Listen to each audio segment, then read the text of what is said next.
Bismillahirrahmanirrahim. Assalamualaikum warahmatullahi wabarakatuh.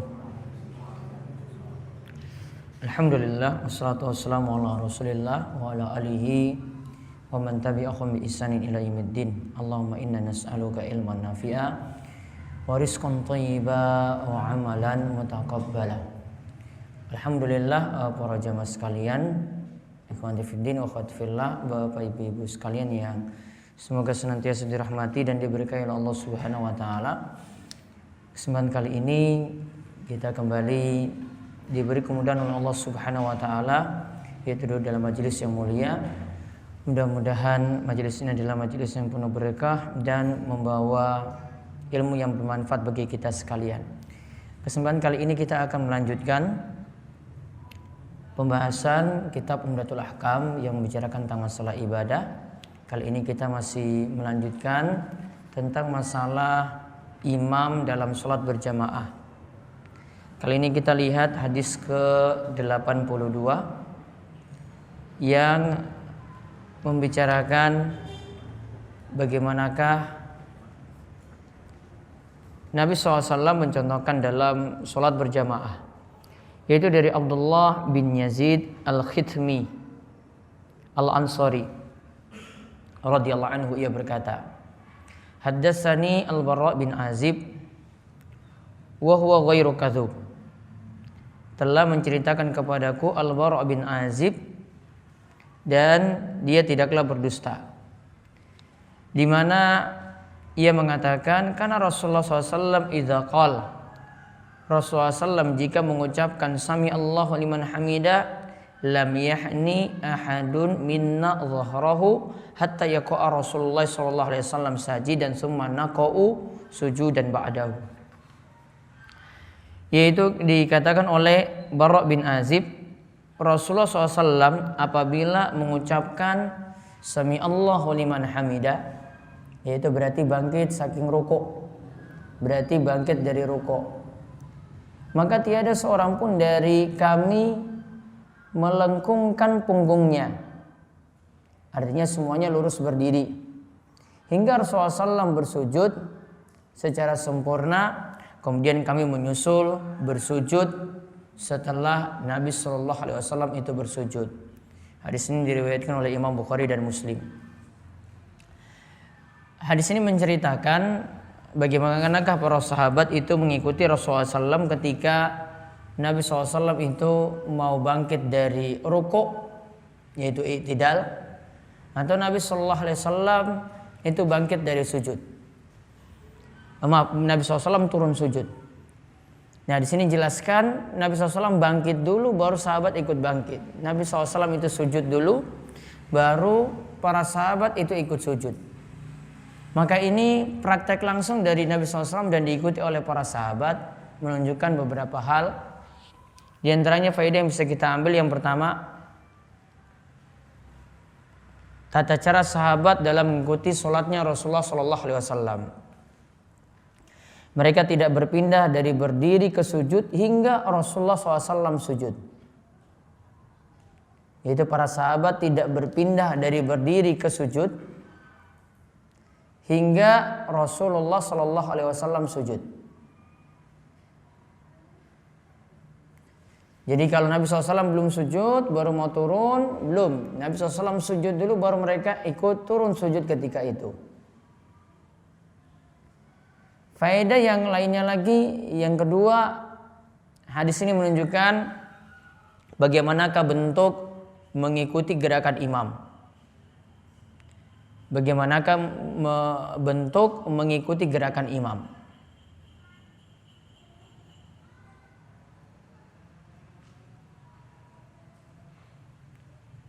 Yaitu tadi coba dilihat sujud, Nabi SAW sujud terlebih dahulu, barulah para sahabat ketika itu ikut sujud.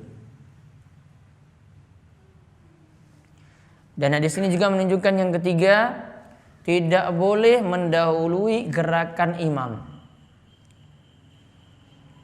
Tidak boleh mendahului gerakan imam. Dan kesimpulannya mendahului gerakan imam diharamkan. Mendahului gerakan imam diharamkan. Bahkan bisa jadi membatalkan sholat. Bahkan bisa jadi membatalkan sholat. Kecuali kemarin yang telah kita jelaskan, kalau mendahului gerakan imam tidak sengaja. Dia tidak mendengar imam itu turun sujud, dia sudah sujud duluan. Maka ketika itu kalau tidak sengaja maka tidak batal. Kemudian hadis ini juga menunjukkan yang keempat, tidak bersamaan dengan gerakan imam. Makmum tidak bersamaan dengan gerakan imam.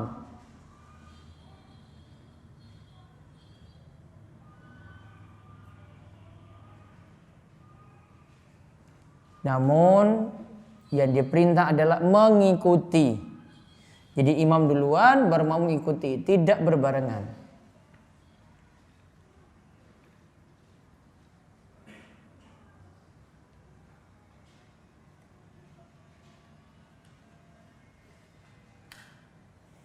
Kemudian faedah yang lainnya lagi, hadis ini menunjukkan ketika bangkit dari ruku mesti tumakninah. Ketika bangkit dari ruku mesti tumakninah.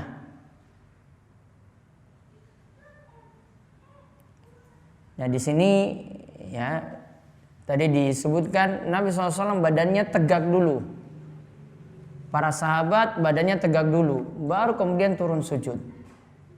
Jadi bukan bangkit Allahu Akbar belum tegak sudah turun sujud, namun tegak dulu. Berarti menunjukkan bisa dilanjutkan bentuk tumakninah ketika bangkit dari sujud adalah badannya tegak, badannya berdiri tegak. Jadi bukan lagi mau tegak atau lagi separuh tegak, bukan. Lagi badan tegak itu baru dikatakan tumakninah ketika bangkit dari rukuk. Maka tumakninah ini diperintahkan ketika kita menjalani gerakan-gerakan sholat. Nah, itu tadi bagi makmum seperti itu. Karena tadi menjelaskan tentang makmum. Maka makmum juga tumakninah dalam hal ini. Bisa ditambahkan berarti yang terakhir, perintah tumakninah adalah untuk imam dan makmum. Perintah tumakninah adalah untuk imam dan makmum.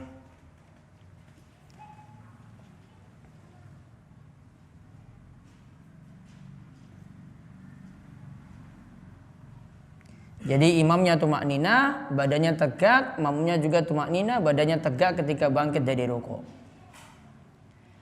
Nah selanjutnya kita lihat hadis ke-83. Hadis ke-83. Yaitu dari Abu Hurairah radhiyallahu anhu anna Rasulullah sallallahu alaihi wasallam qala. Dari Abu Hurairah radhiyallahu anhu bahwasanya Rasulullah SAW bersabda. Ini sekarang tentang masalah mengucapkan amin. Yaitu kata Nabi SAW, "Iza ammanal imamu fa aminu, fa innahu man wafaqa ta'minuhu ta'minul malaika, ghufira lahu ma taqaddama min dzambi." Yaitu Rasulullah SAW bersabda, apabila imam mengucapkan amin, maka ucapkanlah amin. Imam ucapkan amin, maka makmum ucapkanlah amin. Karena barang siapa yang aminnya bersamaan dengan aminnya malaikat, siapa yang aminnya bersamaan dengan aminnya malaikat, niscaya diampuni dosa-dosanya yang telah lalu. Niscaya diampuni dosa-dosanya yang telah lalu. Hadis ini diriwayatkan oleh Imam Bukhari dan Muslim. Salah satu keutamaannya di sini dalam mengucapkan amin berarti dosa-dosanya itu diampuni. Mengucapkan amin ketika kita menjadi makmum. Ketika imam itu mengucapkan amin, maka makmum diperintahkan untuk mengucapkan amin. Kemudian Nabi SAW mengatakan, fa innahu man wafaqa ta'minuhu ta'minul malaika, fa innahu man wafaqa ta'minuhu ta'minal malaikati ghufira lahu ma taqaddama min dzambi. Siapa yang bacaan aminnya itu berbarengan dengan bacaan amin dari malaikat, maka dosa-dosanya yang telah lalu itu akan diampuni. Maka ada beberapa faedah dari hadis ini. Yang pertama tentang keutamaan mengucapkan amin berbarengan dengan ucapan amin yang diucapkan oleh malaikat. Yaitu keutamaannya disebutkan di sini, dosa-dosanya yang telah lalu itu akan diampuni. Dosa-dosanya yang telah lalu itu akan diampuni. Berarti ini sekaligus menunjukkan kita disyariatkan mengucapkan amin. Kita disyariatkan untuk mengucapkan amin. Baik imam, baik makmum, ataupun orang yang sholat sendirian. Imam, makmum, atau orang yang sholat sendirian diperintahkan untuk mengucapkan amin.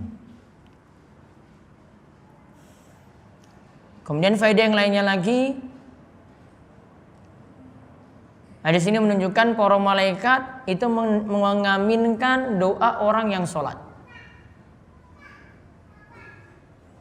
Para malaikat itu mengaminkan doa orang yang sholat. Karena kita pahami bahwa di dalam surat Al-Fatihah itu mulai dari ayat ihdinas siratal mustaqim sampai akhir ayat itu berisi doa.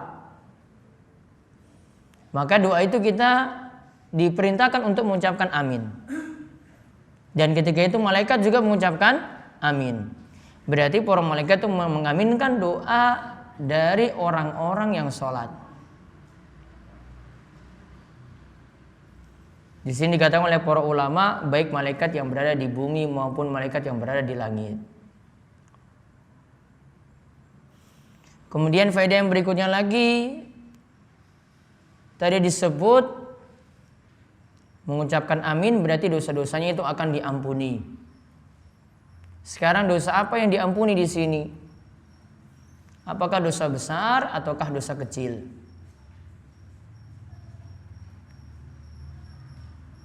Ada perbedaan pendapat dari para ulama dalam masalah ini. Jumhur atau kebanyakan ulama berpendapat bahwa yang diampuni hanyalah dosa-dosa kecil. Jumhur atau kebanyakan ulama berpendapat yang diampuni adalah dosa-dosa kecil.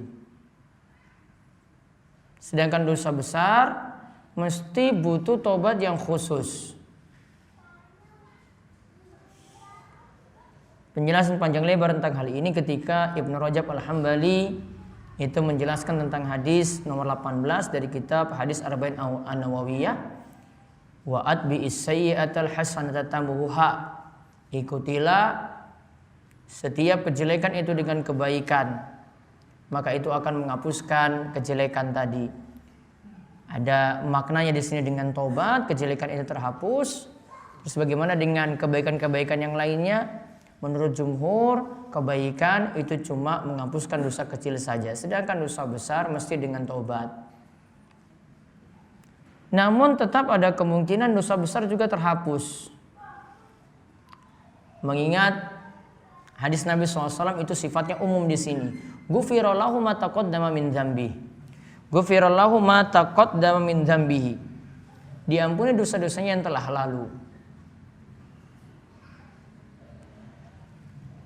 Seperti yang diyakini juga oleh Ibnu Taimiyah di dalam Majmu' al-Fatawanya, beliau jelaskan tentang hal ini dengan menjelaskan berbagai macam alasan bahwa dosa-dosa besar itu bisa diampuni juga dengan amalan-amalan seperti mengucapkan amin. Jadi kesimpulannya ada kemungkinan juga dosa besar itu terhapus dengan amalan-amalan kebaikan seperti dengan kita mengucapkan amin di sini. Kemudian faedah yang lainnya lagi,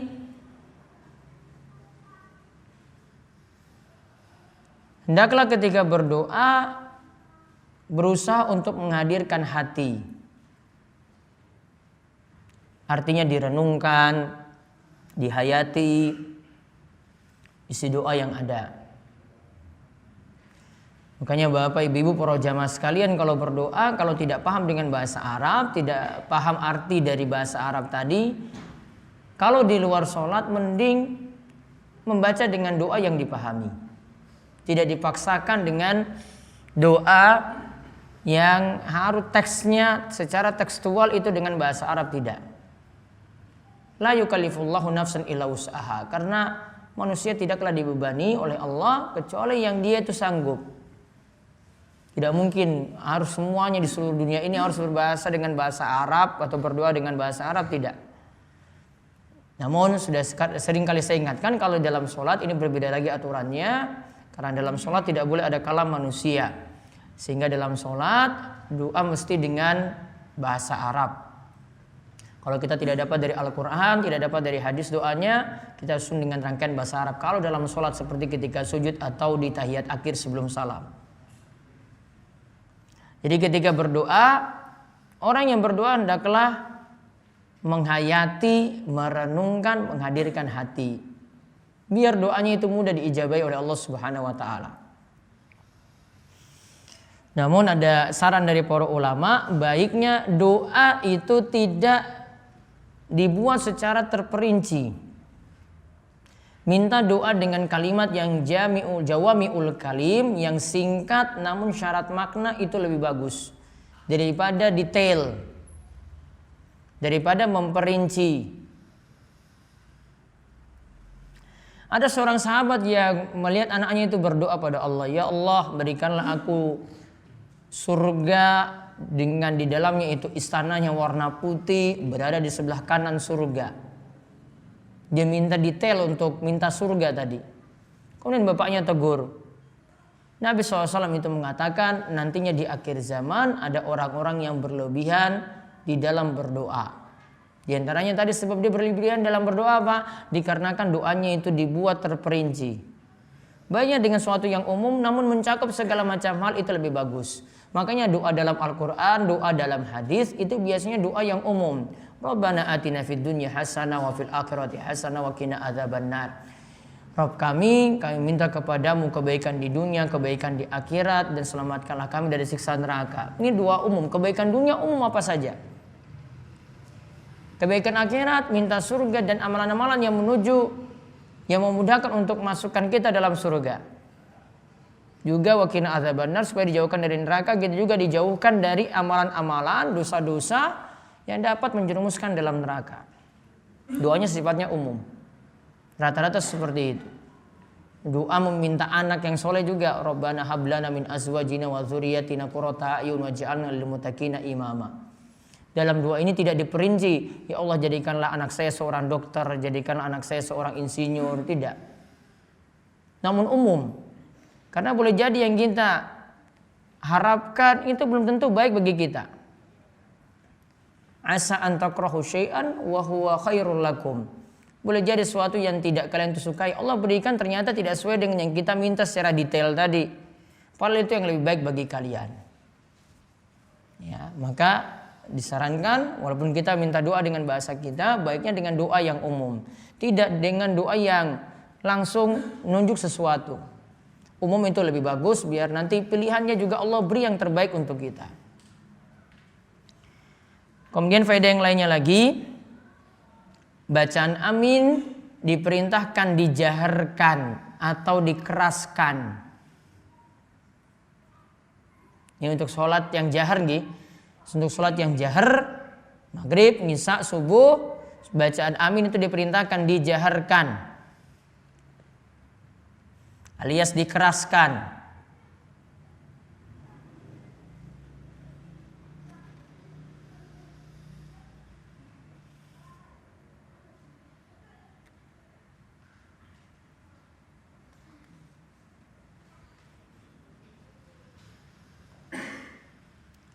Kemudian faedah yang lainnya lagi, hendaklah bisa meniru malaikat. Hendaklah bisa meniru malaikat dalam hal doa dan dalam hal ibadah.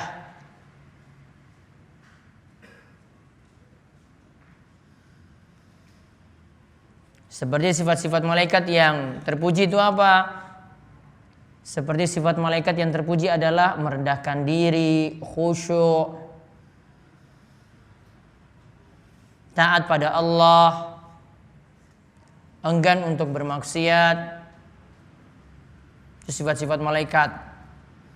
Kalau mereka buat shaf juga dalam barisan, mereka buat tuh rapat. Maka salah satu hadis menerangkan kita diperintahkan untuk membuat shaf salat, itu dibuat shaf salatnya dalam keadaan rapat.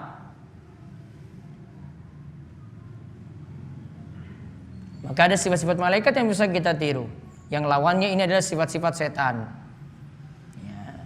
Kalau sifat-sifat malaikat itu sifat-sifat yang baik. Kemudian satu hadis lagi kita lihat hadis ke-84 dari Abu Hurairah radhiyallahu anhu. Bahwasanya Rasulullah sallallahu alaihi wasallam bersabda, "Idza shalla ahadukum lin-nasi falyukhaffif fa inna fihi mudh-dhaif was-sakim wa dzal hajjah wa idza shalla ahadukum lin-nafsi falyutawwil ma syaa." Jika salah seorang di antara kalian mengimami yang lainnya, falyukhaffif, maka peringanlah salatnya.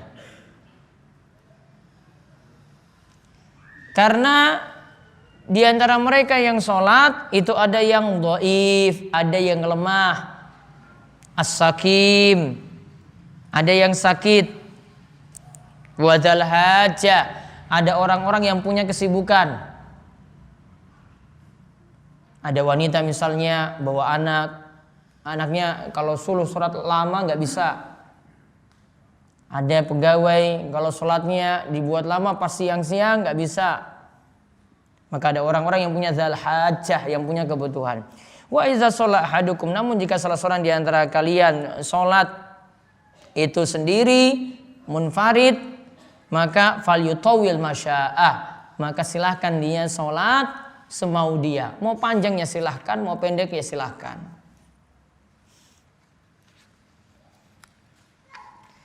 Maka di sini punya faedah yang pertama, hadis ini memerintahkan untuk memperingan sholat.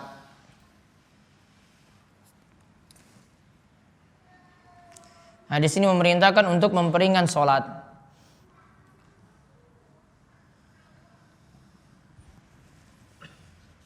Dan memperhatikan kondisi jamaah. Dan memperhatikan kondisi jamaah.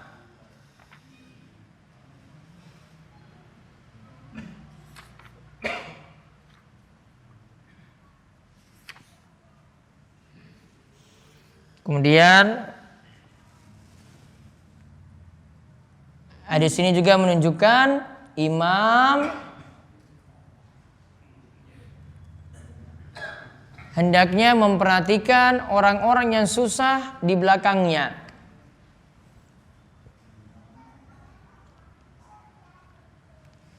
Sehingga tidak membaca surat dengan bacaan yang panjang.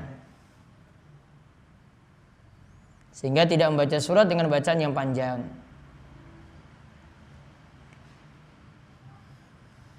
Kemudian faedah yang terakhir, jika sholat sendiri atau munfarid, silakan untuk memperlama atau menyingkat sholat. Silakan memperlama atau menyingkat sholat.